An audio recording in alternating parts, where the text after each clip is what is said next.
इस वीडियो को पूरा लास्ट तक आप देखते रहिए बिकॉज इस वीडियो में हम बात करने वाले हैं आईआरएफसी और आरवीएनएल। अब इतना तेजी के बाद कह सकते हो फिर से थोड़ा सा मूवमेंट कह सकते हो गिरावट का, फिर थोड़ा कंसोलिडेशन का, फिर ये हमें क्या जो भी चीज़ें देखने को मिल रहा है लगातार, इन सब चीज़ों के ऊपर हम बात करेंगे। क्या लॉन्ग टर्म में इन्वेस्ट करना सही रहेगा, क्या अभी फ्रेश एंट्री लेना सही रहेगा, मतलब जितने भी डाउट्स आपके यहाँ पे हैं आईआरएफसी और आरवीएनएल को लेके इस वीडियो में क्लियर यहाँ पे होने वाला है। तो वीडियो को पूरा लास्ट तक आप देखते रहिए एंड अभी तक आपने अगर इस वीडियो को लाइक नहीं किया तो वो भी कर सकते हो। बाकी आपका मन, चैनल को भी सब्सक्राइब कर सकते हो ताकि आगे आने वाला कोई वीडियो आपसे मिस ना हो। और डिस्क्रिप्शन में हमारा आपको टेलीग्राम चैनल का यूआरएल या फिर कह सकते हो उसका यूज़र नेम मिल जाएगा, आप जाके उसको भी फॉलो या फिर कह सकते हो सब्सक्राइब कर सकते हो। वहाँ पे फ्री ऑफ कॉस्ट आपको स्विंग ट्रेडिंग के लिए, यानी कोई भी शेयर में अगर ब्रेकआउट होने वाला हो तो यहाँ पे वो सब चीज़ें वहाँ पे मैं अपडेट देता रहूँगा ताकि आपको 5% 10% का प्रॉफिट यहाँ पे हो अच्छे अच्छे कंपनी में, बड़े बड़े कंपनी में जहाँ पे रिस्क के चांसेस ना के बराबर हो, जहाँ पे रिस्क बहुत ही कम चांसेस हो उस टाइम पे। तो वो भी आप कर सकते हो। बाकी नीचे आप कमेंट कर सकते हो जो भी आपका क्वेश्चन हो।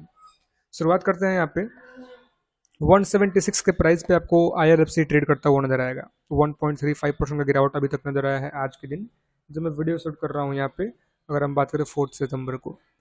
और यहाँ पे 2.57 का गिरावट पिछले 5 दिन में, पिछले एक महीने में 1.86% का गिरावट, पिछले 6 महीने में अगर हम बात करें तो 20% से ऊपर की तेजी है।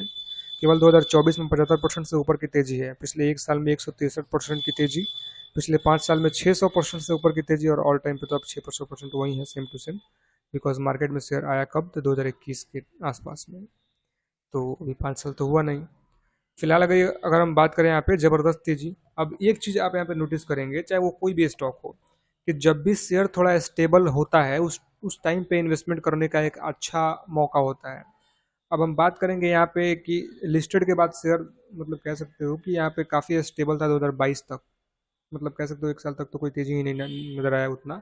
उसके बाद एक तेजी आया जहाँ पे 20-22 के प्राइस से उठ के, मतलब कह सकते हो 30 से ऊपर गया, फिर थोड़ा नीचे गिरावट होकर और फिर स्टेबल हुआ 28-30 के आसपास। उसके बाद फिर से थोड़ा तेजी आके 35 के आसपास गया, फिर उसके बाद 32, 33, 35 के अंदर स्टेबल हुआ, फिर एक ज़बरदस्त तेजी आया और कहाँ पे गया, 70-80 के आसपास, 70 के प्राइस से ऊपर, 70-80 के अंदर, फिर थोड़ा गिरावट होकर 70-80 के अंदर ये कुछ स्टेबल रहा।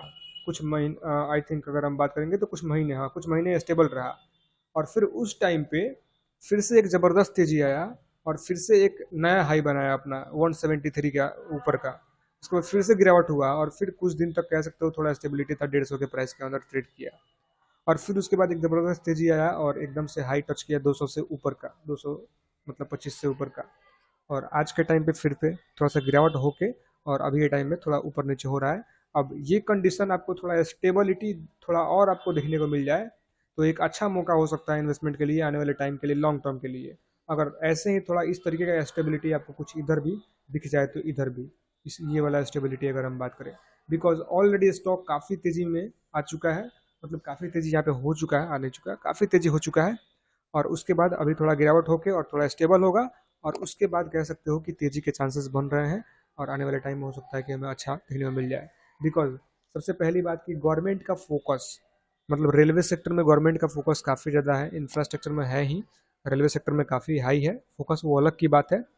और इंफ्रा में गवर्नमेंट का फोकस है, रेलवे का फोकस है, तो रेलवे में जब फोकस है गवर्नमेंट का तो आईआरएफसी आरबीएल रेलवे का ही है, तो कहीं ना कहीं फ़ायदा है। उसके बाद अगर इंफ्रा में फोकस है सरकार का तो कह सकते हो कि इंफ्रा सेक्टर में कौन सा आता है, तो आरबीएल इंफ्रास्ट्रक्चर में ही आता है अगर देखा जाए तो कहीं ना कहीं आरबीएल को और फ़ायदा है।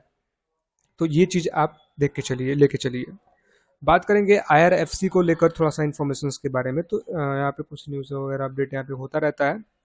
तो फिलहाल हम देखते हैं अभी क्या न्यूज़ निकल के आते हुए दिख रहा है। तो IRFC share price target 2024 buy sell और होल्ड, एक्सपर्ट का व्यू क्या है, तो वो भी हम लोग यहाँ पे देख लेते हैं। आईआरएफसी अगर हम बात करेंगे share price target, share of Indian Railway Finance corporation and IRFC limited, आप देखेंगे यहाँ पे, और मतलब काफ़ी सारी चीज़ें यहाँ पे एक एक करके देखने को मिल रहा है। शेयर प्राइस टारगेट की बात करेंगे तो यहाँ पे in a special show of ET Now, ET Now का स्पेशल शो में Swadesh market expert said the Indian Railway Finance Corporation IRFC has so potential for long term growth. इनके अकॉर्डिंग अगर देखा जाए तो लॉन्ग टर्म ग्रोथ के लिए potential यहाँ पे है स्टॉक में, अगर देखा जाए specially given it's strong ties to the Indian Railway and the overall growth opportunities in the sector। Railway sector की अगर हम बात करें, और recent correction from level of around 230 RS 177, the stock has been consolidating and showing sign of stability. जो मैंने बोला same to same वो चीज़ आपको यहाँ पे देखने को मिल रहा है, stability, showing stability, or analysts suggest that if you have a long term investment horizon, holding on to IRFC share could be beneficial। तो ये चीज कहीं ना कहीं आपको ध्यान देना है। The stock significant support around 177 का लेवल सपोर्ट दिया, bounce back from this level possible है बाउंस बैक। फॉर द अब देंगे यहाँ पे for those looking to manage risk, stop loss around 170 का लेवल रहेगा advisable. If the stock break 230 it could potential to reach higher level. 230 को अगर आप साइड में ब्रेक करता है तो हायर लेवल टच करने का पोटेंशियल यहाँ पे नज़र आता है हमें यहाँ पे, अकॉर्डिंग टू मतलब कह सकते हो जो भी एनालिस्ट का व्यू यहाँ पे है, और बाकी ये कुछ कह सकते हो नज़र आ रहा है हमें न्यूज़ में। फिलहाल अगर हम बात करेंगे नेक्स्ट बात कर लेते हैं RVNL के बारे में, तो वीडियो ऊपर लास्ट तक आप देखते रहिए। बाकी और भी अलग अलग साइट पर अलग अलग आपको यहाँ पे न्यूज़ यहाँ पे देखने को मिल जाएगा, सपोर्ट लेवल क्या है, रेसिस्टेंस लेवल क्या है, the stock made a record high, और जो भी अगर हम बात करें यहाँ पे सारी चीज़ें एक एक करके हमें देखने को मिल रहा है। The important level that Jaiswal was referring to the is the 100-day of moving average for IRFC which is currently placed at level of 170 के लेवल इन्होंने यहाँ पे भी दिया। और उसके बाद अगर हम बात करेंगे the in case the stock fall, अब यहाँ पे below its 100-day moving average, it can fall toward level 150 का लेवल तक यहाँ पे आ सकता है, where the 200-day moving average is placed, जहाँ पे 200 का मूविंग एवरेज प्लेस्ड है। और वहीं पे अगर हम बात करेंगे he advise keeping a potential stop loss 172 and says that in case of stock fall below those level one should exit there long position. And बाकी अगर हम बात करें जो भी आप इन्फॉर्मेशन आप देख सकते हो। सो यहाँ पे अगर हम बात करेंगे इंडियन रेलवे फाइनेंस कॉर्पोरेशन यानी IRFC की अगर हम बात करें, तो यहाँ पे आप देख सकते हो फंडामेंटली बेसिस पे भी कहीं ना कहीं स्ट्रॉन्ग नज़र आता है हमें शेयर अगर हम बात करें। नेक्स्ट बात कर लेते हैं RVNL के ऊपर, RVNL के शेयर के बारे में क्या हमें जो भी यहाँ पे जो भी चीज़ें देखने को मिल रहा है उसके ऊपर हम बात कर लेते हैं। वीडियो ऊपर लास्ट तक आप देखते रहिए। RVNL की अगर हम बात करेंगे तो यहाँ पे काफ़ी ऊपर का ऑल टाइम यहाँ पे हम कहीं ना कहीं 52 वीक की अगर हम बात करेंगे या फिर ऑल टाइम का, तो ईयर रेंज आप देख सकते हो 647 का हाई, और अभी के टाइम में ट्रेड कर रहा है 593 पे। आज के दिन की अगर हम बात करें तो अभी तक तो गिरावट नज़र आ रहा है हमें। फिलहाल अगर हम बात करेंगे तो एक ही चीज़ मैं यहाँ पे भी बोलूँगा कि जब तक शेयर स्टेबल होता है आप थोड़ा स्टेबिलिटी में, अभी भी थोड़ा स्टेबल नज़र आ रहा है, थोड़ा थोड़ा और स्टेबल होगा, थोड़ा करेक्शन यहाँ पे हो चुका है ऑलरेडी, और भी करेक्शन अगर देखने को मिल जाए तो अच्छी बात है। अगर इन्वेस्टमेंट भी आपको करना है तो कहीं ना कहीं कुछ परसेंटेज अपने जो भी आप इन्वेस्ट करना चाहते हो कुछ परसेंटेज, बिकॉज उतना हाई करेक्शन नहीं हुआ है एज कम्पेयर टू IRFC की अगर हम बात करें फिर अदर शेयर की। RVNL को लेकर अगर हम बात करें यहाँ पे न्यूज़ क्या है, तो सबसे पहले तो यहाँ पे आप देख लीजिए कंपनी के पास जो डेट है यानी कर्ज है 6430 करोड़ का कंपनी के पास कर्ज है, 6430 करोड़ 19 लाख का। कैश कंपनी के पास 1809 करोड़ 46 लाख का कंपनी के पास कैश पड़ा हुआ है। फंडामेंटली बेसिस पे भी कंपनी कहीं ना कहीं यहाँ पे देखा जाए तो ठीक ही नजर आएगा आपको। अब बात करेंगे यहाँ पे व्यू क्या है, एनालिस्ट और कह सकते हैं यहाँ पे जो बड़े बड़े ब्रोकर्स हैं उनका व्यू क्या है RVNL को लेकर। तो यहाँ पे आप देखेंगे कि RVNL को लेकर व्यू क्या निकल के आ रहा है, और उसको लेकर अगर हम बात करें RVNL, तो RVNL स्टॉक जो है यहाँ पे काफ़ी एक अच्छा सेक्टर में इंगेज्ड है, इंफ्रा में। गवर्नमेंट का रेलवे पे सेक्टर पे ध्यान है वो अलग की बात है, इंफ्रास्ट्रक्चर सेक्टर पे काफ़ी ज़्यादा ध्यान है। कंपनी रेलवे गॉज कन्वर्जन, उसके बाद न्यू लाइन्स इलेक्ट्रिफिकेशन, मतलब आई थिंक ये सभी चीज़ें कहीं ना कहीं इस कंपनी में नज़र आता है हमें जो करता है कंपनी काम। Osho Krishnan senior research analyst technical and derivatives at Angel One says the near term support for the RVNL stock 550 का लेवल नियर टर्म सपोर्ट दिया इन्होंने, और followed by the 520 zone sub zone.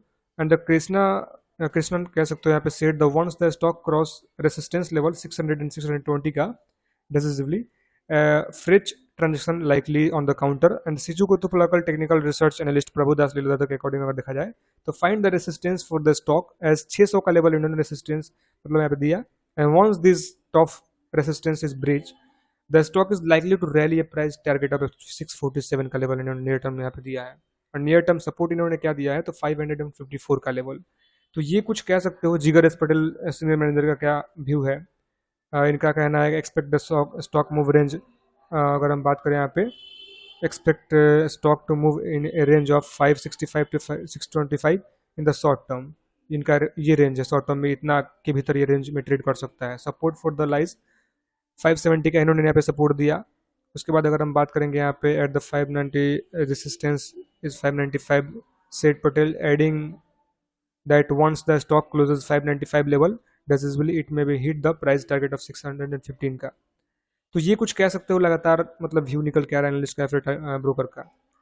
बाकी अगर हम बात करेंगे तो ऑलरेडी अगर देखा जाए आरवीएनएल तो एक अच्छे सेक्टर में इंगेज्ड है। आरवीएनएल की अगर हम बात करेंगे तो मैं आपको यहाँ पे अगर दिखाऊं भी तो वो भी यहाँ पे मैं आपको दिखा देता हूँ। कंपनी जिस चीज़ में इंगेज्ड है तो वो चीज़, अगर कंपनी जिस चीज़ में इंगेज्ड है और वो आगे आने वाले टाइम में ग्रोथ का आपको दिख रहा है पोटेंशियल कंपनी के काम, तो फिर कुछ क्या मतलब कि कुछ कहने वाले बात ही नहीं आता है कि हमें क्या देखने को मिलने वाला है। कंपनी का मतलब जो भी है सरकार का फोकस यहाँ पे रेलवे सेक्टर पे है ही अगर देखा जाए तो।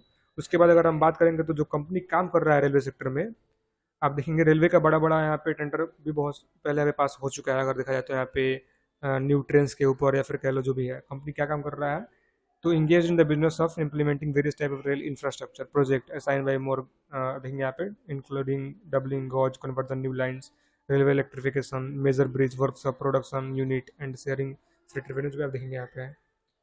तो नो डाउट कंपनी काफ़ी अच्छा है। अगर स्टेबल कंडीशन में मिलता है, थोड़ा करेक्शन में मिलता है तो अच्छी बात है। और कंपनी में ऐसा कोई न्यूज़ निकल के आ जाता है जिसकी वजह से गिरावट हो तो वो अलग की बात है। बाकी ओवरऑल मैंने जो बताया आपको सारी चीज़ें पॉजिटिव है। बाकी आपका क्या व्यू है नीचे कमेंट में जरूर बताइएगा।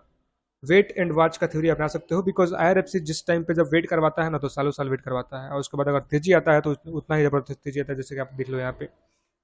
तो कहीं ना कहीं ये चीज़ आपको ध्यान में रखना है। फिलहाल आज के लिए कुछ इतना ही। वीडियो में कोई बाई सेल या फिर होल्ड की सलाह नहीं है, वीडियो केवल एजुकेशन पर्पज़ के लिए है। चलिए मिलते हैं किसी दूसरे वीडियो में। कोई भी इन्वेस्टमेंट करने से पहले अपने फाइनेंशियल एडवाइस लीजिए, उसके बाद सोचिए आपको क्या करना है, otherwise ignore it. This video is only for education purpose.